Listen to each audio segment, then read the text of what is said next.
All right, it is 12:17 right now. Taking a look at that radar, that may be what you're seeing later on. But Christina, you said the real impact in weather is not today, it's going to be tomorrow. That's right. Yeah, anything we see today is just going to be very brief and short-lived for us. And honestly, as you see on this radar loop over the last scan, you can see that it's lost a whole lot of energy here over the last couple of minutes as it continues to push into western Indiana, really encompassing the entire state there. But it will continue to work toward I-65. I just really don't think it's going to do much for us at all, as it has really been falling apart.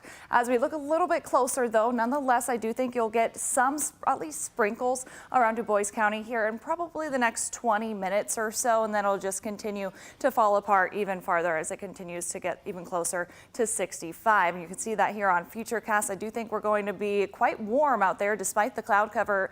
Shouldn't take much to make it to about 90 degrees or just shy of that across all of Kentuckiana, and then mostly dry at least for the evening tonight. But then we go into the overnight. We begin to hear probably some rumbles of thunder after midnight, but that's not the main event. The main event doesn't come until right around sunrise tomorrow morning. I'd say from about 6 o'clock in the morning is whenever we'll start to hear those rumbles of thunder over to the west of the interstate, so around Jasper up to Bedford, and then continue to work its way through the area as the morning continues. And unfortunately, it does look like this is going to be coinciding with your morning commute, so you may want to go ahead and set that alarm for a little bit earlier so that you don't have to be in a rush, because I do expect these storms to contain torrential downpours for us. Expect it here in the city again right about the time of the morning rush, 8, 9 o'clock in the morning as well for you folks, Hardinsburg to Litchfield as you're commuting tomorrow morning, and then continuing to work off to the southwest as the morning continues. I do expect it all to be out of here though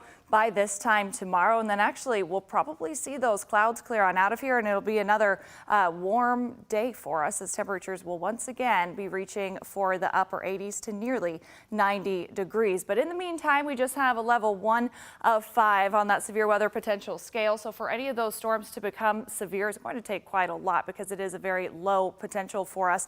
I do expect though heavy rain, strong wind gusts, probably up to about 60 miles per hour, and then hail cannot be ruled out. But that torrential rain is really going to be impacting that morning commute, especially on down to the south of Louisville. That's where we could clock in anywhere from 1 to 2 inches of rain here locally around Louisville, likely no more than about a ½ inch to 1 inch, with even lesser amounts off to the west around Du Bois County.